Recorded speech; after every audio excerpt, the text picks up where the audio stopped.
how to do a few different things here. So this is a new one that I'm working on, and we're going to do a floating trigger point for it. So I'm planning on this area right over here being the start of the starting grid. Um, so the way to do a floating trigger, and the reason for it being, your starting grid has to start in a place that is close to the trigger. On this particular race, I'm close enough to a landmass to where I could easily, set a trigger point down here, like right there. So in this case, I want to set it a little bit further up than that trigger point's going to allow, and there's no way to do that. So if I set the trigger point somewhere over here, the closest landmass, it is only going to allow me to place my starting grid over here somewhere, which is obviously not where the track is. So, way to fix that. Take a piece of stunt track, put it over wherever, right about you want the starting grid. Doesn't have to be perfect. And we're going to lift it off of the track. Okay, and now it turned from invisible to this, and we're going to place it. Okay, now we'll get out of there. And you're just going to go ahead and press the big touchpad and set your car on this platform. You're going to go to first person, go into the race creator options, go to placement, go to place trigger. Now see how it's a white dot? That means I'm able to place it anywhere along here. So we're going to place it right there. And that set it right about there, right where I wanted it. So now that I have this trigger placement, we can go ahead and delete this prop, and it will not delete the trigger placement. Now what that's going to allow me to do is place a checkpoint where I need it to be, which is right about here. Okay, so we'll just go ahead and set it for now. So as you can see, it allows you to place, you could build a track over the ocean and still have a trigger point. So that settles the first step of this tutorial, which is that. Second step, how to place the starting grid on a bank surface. So as you could tell, when I was trying to place the starting grid, it's giving me issues. And as you can see now it's not even letting me place it.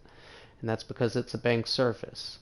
So this particular straightaway is at 9 degrees, and that's about the limit that Rockstar will allow you to place them without doing a few different things to complicate the process, as usual. So, way around that is, there are some things you could do, like the small grid glitch, and do things like that, and then just test it. But another way, and the better way, because you always want to set your races to large grid, that way vans can be used. So a way to do that is you're going to go in the props, and basically we're looking for a prop that is roughly as long as the straightaway that will allow us to set a starting grid on it. So I'm just going to go with the same prop that I used for the actual straightaway. And what we're going to do is just set it somewhere just above the track, nice flat surface. So we're going to have to go into advanced options because right now it's not letting us set it. Cannot place here. Too many props in this area. So what you have to do is just pan out a little bit, or a lot of it sometimes, and see how it just turned red? Boom, now we could set it.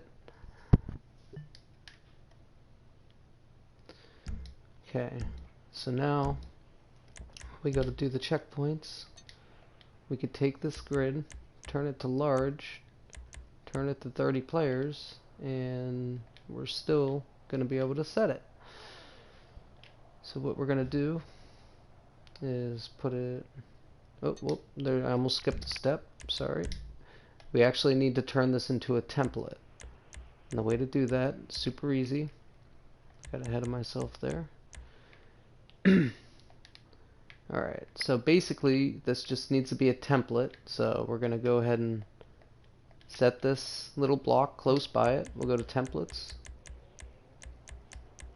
create template, create new template. You always select this prop first. It's your swing prop. Pivot prop, this is your swing prop.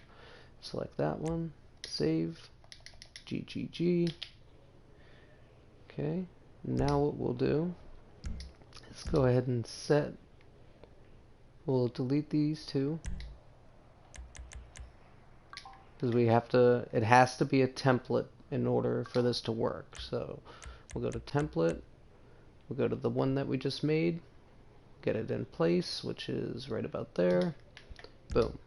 So now we go to template, or I'm sorry, checkpoint. Oh, I'm fucking this up, huh? Go to large grid, 30 players. Always want to set your jobs at 30 players.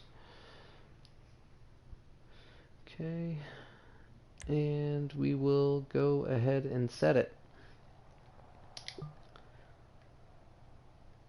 So as you can see, it allows us to set the checkpoint on the straightaway. Well, now you're probably asking yourself, but there's a big straightaway there that's not supposed to be there. So what you do in this situation, turn your prop stacking off.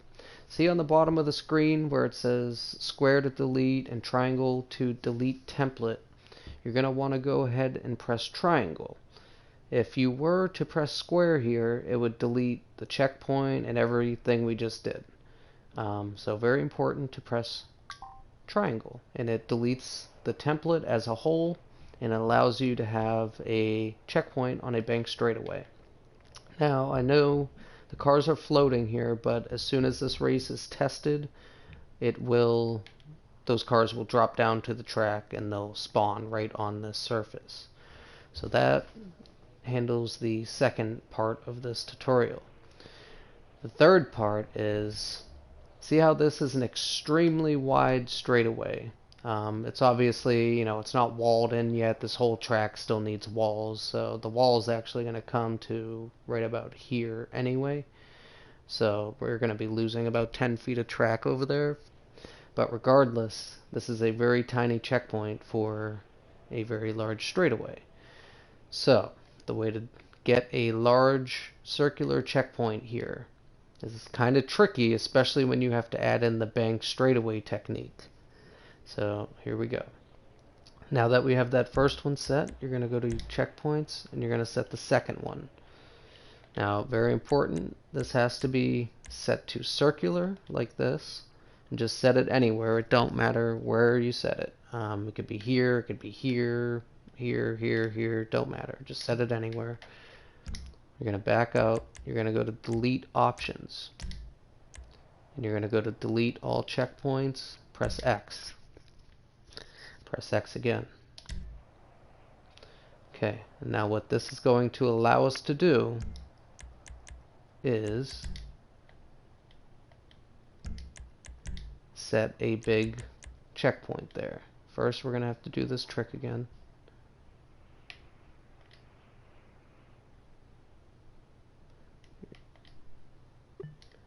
Alright, so we got our template set. We'll go to checkpoints.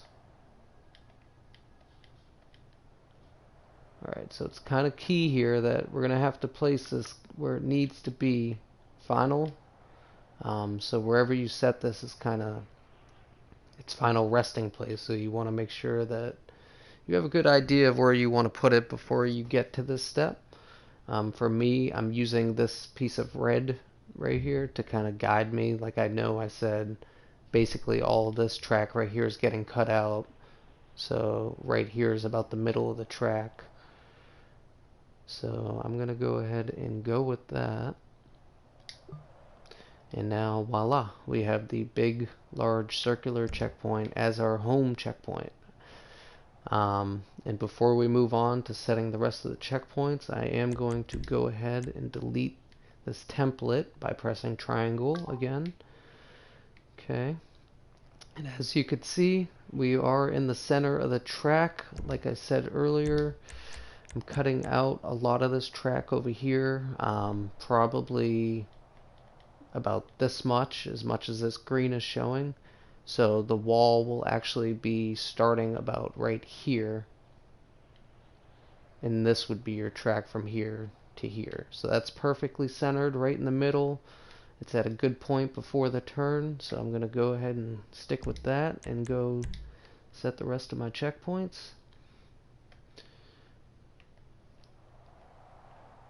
Now these are extremely large turns. Also will be getting cut down a little bit when I set my walls in, so if you're wondering why I'm not up here in the middle, it's because again the wall is probably going to come down to about here, so these don't need to be all the way up in the center. About right here, I'd say.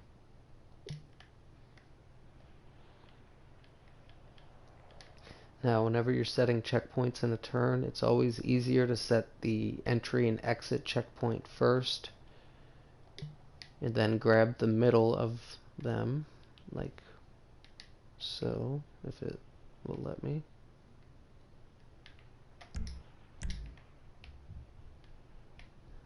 Well, when that highlights yellow, that means I have it. For some reason, it's not highlighting. Oh, I had it for a second.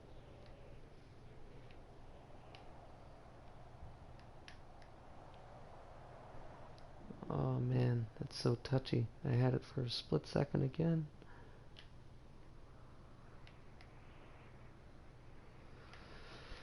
Whew, that is certainly frustrating.